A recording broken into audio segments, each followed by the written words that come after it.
வணக்கம். பொதிகை செய்திகளுக்காக சூர்யா ராஜகோபாலன். தலைப்புச் செய்திகள். தில்லியில் நாடாளுமன்றத்திற்கு பிரம்மாண்டமாக கட்டப்படும் புதிய கட்டடம். இன்று அடிக்கல் நாட்டுகிறார் பிரதமர் நரேந்திர மோடி.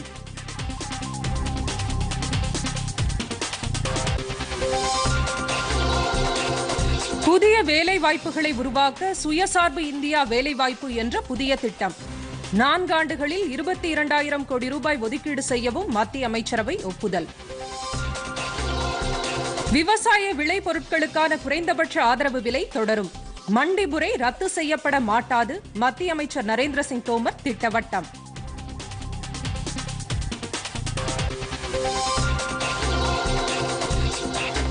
திருவாரூர், நாகை மாவட்டங்களில் வெள்ள பாதிப்புகளை ஆய்வு செய்தார் முதலமைச்சர் எடப்பாடி பழனிசாமி. பாதிக்கப்பட்ட விவசாயிகளுக்கு உரிய இழப்பீடு வழங்கப்படும் என உறுதி. ஃபைசர் நிறுவன கொரோனா தடுப்பூசிக்கு கனடா அரசு அனுமதி. 2.5 லட்சம் பேருக்கு இந்த மாதத்தில் செலுத்த நடவடிக்கை.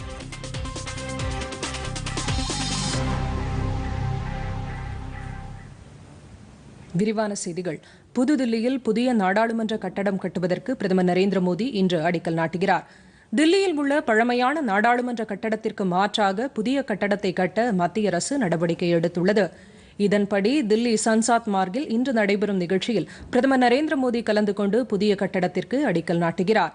இந்த நிகழ்ச்சியில் மக்களவைத் தலைவர் ஓம் பிர்லா, நாடாளுமன்ற விவகாரங்கள் துறை அமைச்சர் பிரஹலாத் ஜோஷி, வீட்டு வசதி மற்றும் நகர்ப்புற விவகாரங்கள் துறை இணையமைச்சர் ஹர்தீப் சிங் பூரி மற்றும் மாநிலங்களவை துணைத் தலைவர் ஹரிவன்ஷ் நாராயண் சிங் உள்ளிட்டோர் பங்கேற்கிறார்கள்.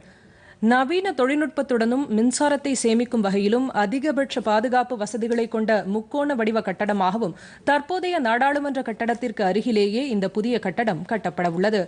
தற்போதைய மக்களவையின் பரப்பளவை விட 3 மடங்கு பெரிதாகவும் தற்போதைய மாநிலங்களவையை விட குறிப்பிடத்தக்க அளவு விசாலமாகவும் புதிய நாடாளுமன்ற கட்டடம் அமையும் என்று மத்திய அரசு தெரிவித்துள்ளது. பிரதமரின் வாணி என்ற பெயரில் புதிதாக பொது வைஃபை சேவை கட்டமைப்பை உருவாக்க மத்திய அமைச்சரவை ஒப்புதல் அளித்துள்ளது. மத்திய அமைச்சரவை கூட்டம் பிரதமர் நரேந்திர மோடி தலைமையில் புதுதில்லியில் நடைபெற்றது.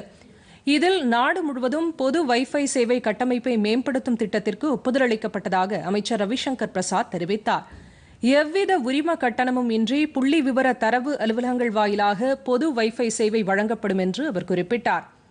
மேலும் கேரள மாநிலம் கொச்சியிலிருந்து லட்சத்தீவுகளுக்கு ஆழ்கடல் கண்ணாடி இழை கேபிள் வழியாக தொலைத்தொடர்பு சேவைகளை ஏற்படுத்தவும் அமைச்சரவை ஒப்புதல் அளித்துள்ளதாகவும் அமைச்சர் ரவிசங்கர் பிரசாத் தெரிவித்தார்.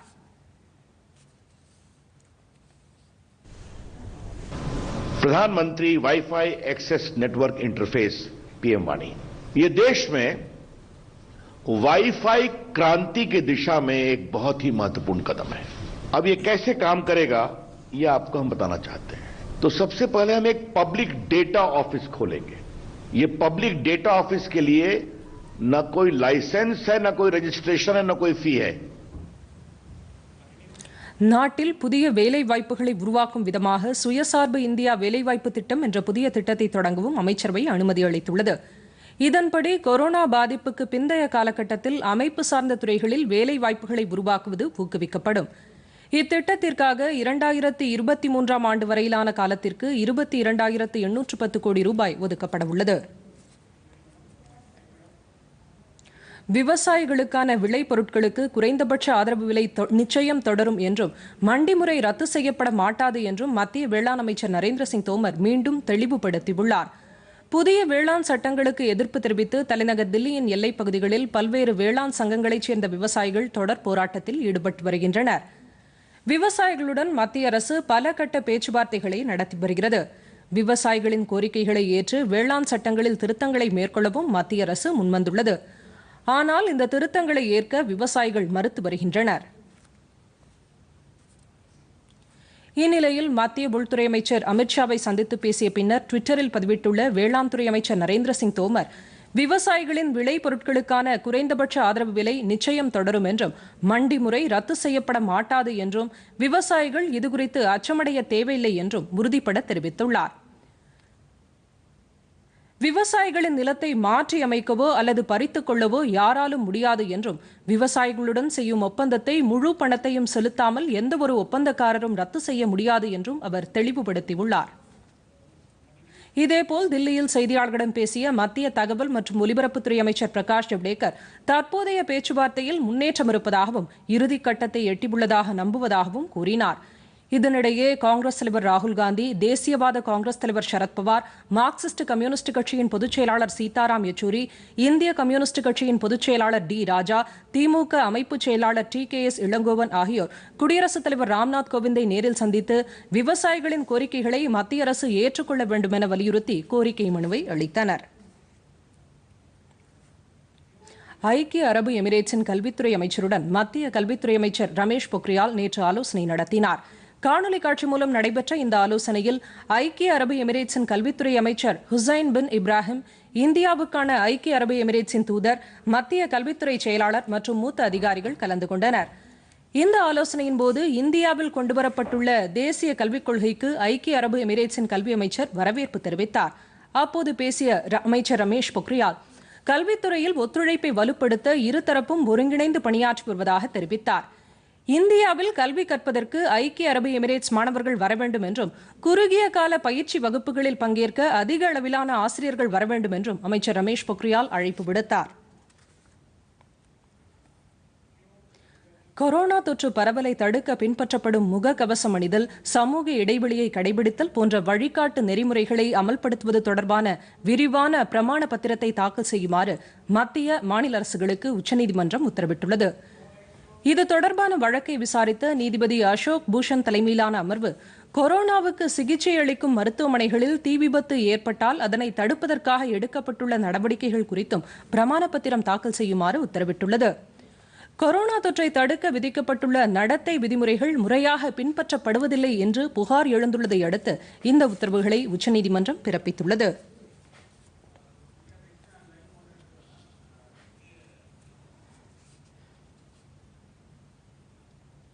சிறிய இடைவேளைக்கு பின் செய்திகள் தொடரும். Come on boys, let's go practice. அட இருப்பா, என் பேங்க் அக்கவுண்ட்ல தப்பான என்ட்ரி ஆகி பிரச்சனை ஆயிடுச்சு. அப்ப பேங்க்ல கம்ப்ளைண்ட் பண்ணு. பேங்க்குக்கு எழுதி 1 மாசம் ஆயிடுச்சு. ஆனா அவங்க கூகுளுக்கு மேல கூகுளி போடுறாங்க. அப்ப RBI-யோட பேங்கிங் லோக்பாலுக்கு சொல்லிடு. இரு, நான் புரிய வைக்கிறேன். கிரிக்கெட்ல தேர்ட் அம்பையர் எப்படியோ அதே மாதிரி தான் RBI-யோட பேங்கிங் ஒபர்ட்ஸ்மேன்.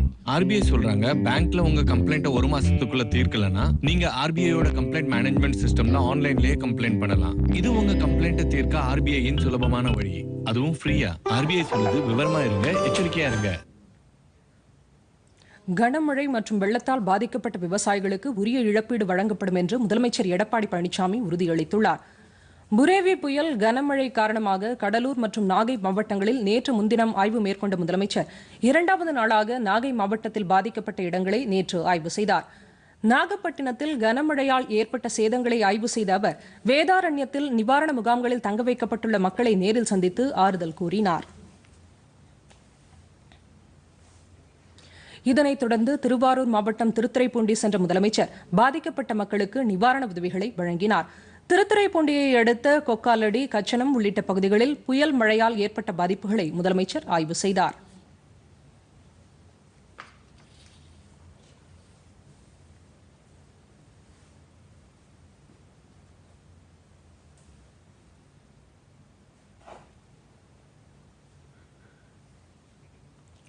இதன் பின்னர் மயிலாடுதுறை மாவட்டத்தில் பாதிக்கப்பட்ட பகுதிகளை இரவு நேரத்தில் முதலமைச்சர் பார்வையிட்டார். 7 நாட்களுக்கும் மேலாக நீடிக்கும் வெள்ளத்தில் மூழ்கி பாதிக்கப்பட்டுள்ள சம்பா பயிர்களை முதலமைச்சரிடம் விவசாயிகள் எடுத்துக்காட்டி தங்களது வேதனையை தெரிவித்தனர். இதனைத் தொடர்ந்து விவசாய நிலங்களில் இறங்கி பாதிப்புகளை ஆய்வு செய்த முதலமைச்சர், விவசாயிகளுக்கு உரிய நிவாரணம் கிடைக்க நடவடிக்கை எடுக்கப்படும் என்று உறுதியளித்தார். இதனிடையே நிவர் புயலால் ஏற்பட்ட பாதிப்புகளை சீரமைக்க முதற்கட்டமாக 74 கோடியே 24 லட்சம் ரூபாய் நிதியை தமிழக அரசு ஒதுக்கீடு செய்துள்ளது. தமிழகத்தில் நேற்று ஒரே நாளில் 1315 பேர் கொரோனா தொற்றிலிருந்து குணமடைந்துள்ளனர். புதிதாக 1232 பேருக்கு கொரோனா தொற்று கண்டறியப்பட்டுள்ளதாகவும் 16 பேர் இந்த தொற்று பாதிப்பால் உயிரிழந்துள்ளதாகவும் தமிழக சுகாதாரத்துறை தெரிவித்துள்ளது. மாநிலம் முழுவதும் தற்போது 10,491 பேர் கொரோனா தொற்றுக்காக சிகிச்சை பெற்று வருவதாக தெரிவிக்கப்பட்டுள்ளது. சென்னையில் புதிதாக 347 பேருக்கு கொரோனா தொற்று கண்டறியப்பட்டுள்ளதாகவும் தமிழக அரசு கூறியுள்ளது. ஃபைசர் மற்றும் பயோன்டெக் நிறுவனங்கள் இணைந்து தயாரித்துள்ள கொரோனா தடுப்பூசியை பயன்படுத்த கனடா அரசு அனுமதி அளித்துள்ளது. அமெரிக்காவைச் சேர்ந்த ஃபைசர் நிறுவன தடுப்பூசியை பிரிட்டனில் மக்களுக்கு செலுத்தும் பணி நேற்று முன்தினம் தொடங்கியுள்ளது. இந்நிலையில் தடுப்பு மருந்தை ஆய்வு செய்த கனடா சுகாதாரத்துறையினர் தற்போது அனுமதி அளித்துள்ளனர். 16 வயதிற்கு மேற்பட்ட மக்களுக்கு இந்த மருந்து செலுத்தப்படும் என்று அறிவிக்கப்பட்டுள்ளது. இந்த ஆண்டு இறுதிக்குள் 2.5 லட்சம் பேருக்கு தடுப்பூசி போடப்படும் என்று சுகாதாரத்துறை அதிகாரி தெரிவித்துள்ளார். பிரிட்டன், பஹ்ரைன் ஆகிய நாடுகளைத் தொடர்ந்து 3வது நாடாக கனடாவில் தடுப்பூசிக்கு அனுமதி அளிக்கப்பட்டுள்ளது. இதனிடையே பிரிட்டனில் ஒவ்வாமை பிரச்சினை உள்ளவர்களுக்கு தடுப்பூசியை பயன்படுத்த வேண்டாம் என்று அந்நாட்டு மருத்துவம் மற்றும் சுகாதார பராமரிப்பு பொருட்கள் முறைப்படுத்துதல் அமைப்பு அறிவுறுத்தியுள்ளது. சென்னை புறநகர் பகுதிகளில் மழைநீர் தேங்காமல் தடுப்பதற்கான பணிகளை மேற்கொள்ள 3வது கட்டமாக 254 கோடி ரூபாய் ஒதுக்கீடு செய்யப்பட்டுள்ளதாக பள்ளிக்கல்வித்துறை அமைச்சர் செங்கோட்டையன் தெரிவித்துள்ளார். தாம்பரத்தை அடுத்த கோவிலம்பாக்கம், நன்மங்கலம், மேடவாக்கம் உள்ளிட்ட பகுதிகளில் ஒரு வாரமாக நீர் தேங்கியிருப்பதை அமைச்சர்கள் செங்கோட்டையன், பெஞ்சமின் ஆகியோர் பார்வையிட்டனர். பாதிக்கப்பட்ட மக்களுக்கு நிவாரணப் பொருட்களை வழங்கினர். சென்னை புறநகரில் நிரந்தர வடிகால் வசதியை ஏற்படுத்த 2 கட்டமாக 184 கோடி ரூபாய் ஒதுக்கப்பட்ட நிலையில் 3வது கட்டமாக 254 கோடி ரூபாய் ஒதுக்கப்பட்டுள்ளதாக அமைச்சர் செங்கோட்டையன் தெரிவித்தார். இந்திய கம்யூனிஸ்ட் கட்சியின் மாநில நிர்வாகக் குழு கூட்டம் வரும் 15ஆம் தேதி தொடங்கவுள்ளதாக அக்கட்சியின் மாநில செயலாளர் முத்தரசன் தெரிவித்துள்ளார். கரூரில் செய்தியாளர்களிடம் பேசிய அவர், திருப்பூரில் 15ஆம் தேதி முதல் 3 நாட்களுக்கு நடைபெறும் இந்த கூட்டத்தில் தமிழக சட்டப்பேரவை தேர்தலை எதிர்கொள்வதற்கான உத்திகள் குறித்து விவாதித்து முடிவெடுக்கப்படும் என்று கூறினார்.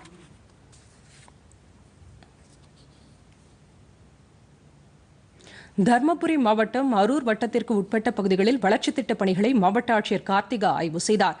சித்தேரி, வரட்டாறு அணை ஆகிய பகுதிகளில் அவர் பார்வையிட்டார். இந்தியன் வங்கி ஊரக சுய வேலைவாய்ப்பு பயிற்சி நிறுவனத்தின் சார்பில் தேனீ வளர்ப்பு குறித்து பயிற்சி பெற்ற பயனாளிகளை சந்தித்து அவர்களுடன் கலந்துரையாடினார். அப்போது அவர் தேனீ வளர்ப்பு குறித்து பயிற்சி அளிக்க அரசு தயாராக இருப்பதாகவும் 64 மலை கிராம பகுதிகளில் சங்கம் அமைத்து துரித நடவடிக்கை மேற்கொள்ள வேண்டும் என்றும் மலை கிராம மக்களை கேட்டுக்கொண்டார். மத்திய அரசின் வேளாண் சட்டங்களுக்கு ராமநாதபுரம் மாவட்ட விவசாயிகள் வரவேற்பு தெரிவித்துள்ளனர். வேளாண் சட்டத்தின் மூலம் இடைத்தரகர்களின் தலையீடு இல்லாமல் தாங்களே விரும்பிய இடங்களுக்கு நேரடியாக சென்று விளைபொருட்களை விற்று நல்ல லாபம் பெற முடியும் என்று விவசாயிகள் தெரிவித்தனர். விளைபொருட்களுக்கு நல்ல விலை கிடைப்பதை மத்திய அரசின் சட்டம் உறுதிப்படுத்தியுள்ளதாகவும் இது மிகவும் பயனுள்ளதாக அமைந்துள்ளதாகவும் அவர்கள் தெரிவித்தனர். கத்திரிக்காய், பருத்தி மற்றும் விவசாயத்தில் உள்ள அனைத்து சார்ந்ததுமே பக்கத்தில் கமுதி மண்டியில் போய் நாங்கள் கொடுப்போம். இப்போ இந்த வேளாண் சட்ட மசோதா நிறைவேற்றினால நானே சொந்தமாக விற்பனை செய்யலாம். இந்த மண்டியில் கொடுக்கறனால லாபம் கம்மியாக தான் இருக்குது. நாங்கள் சொந்தமாக விற்பனை பண்ணுறதுனால 2 மடங்காக லாபம் கிடைக்கி. இது மத்திய அரசு மிக சிறப்பாக கொண்டு வந்திருக்காங்க. சந்தோஷம். விலை பாதுகாப்பு, பயிர் இன்சூரன்ஸ் பாதுகாப்பு, விலை நிர்ணயம், குறைந்தபட்ச ஆதார விலைக்கு கூடுதலாக இருக்கக்கூடிய இப்படி அனைத்து அம்சங்களையும் உள்ளடக்கிய ஒரு விவசாயிக்கான பாதுகாப்பான சட்டம். இதை விவசாயியை நாங்கள் வரவேற்கிறோம். மீண்டும் தலைப்புச் செய்திகள்.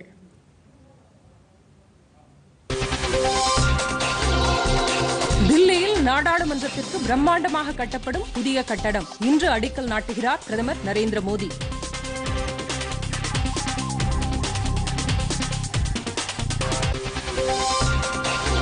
புதிய வேலை வாய்ப்புகளை உருவாக்க சுயசார்பு இந்தியா வேலைவாய்ப்பு என்ற புதிய திட்டம் 4 ஆண்டுகளில் 22,000 கோடி ரூபாய் ஒதுக்கீடு செய்யவும் மத்திய அமைச்சரவை ஒப்புதல். விவசாய விளைபொருட்களுக்கான குறைந்தபட்ச ஆதரவு விலை தொடரும். மண்டி முறை ரத்து செய்யப்பட மாட்டாது. மத்திய அமைச்சர் நரேந்திர சிங் தோமர் திட்டவட்டம். இத்துடன் இந்த செய்தி அறிக்கை நிறைவு பெற்றது. மீண்டும் செய்திகள் காலை 11 மணிக்கு. தொடர்வது சமஸ்கிருத செய்தி அறிக்கை.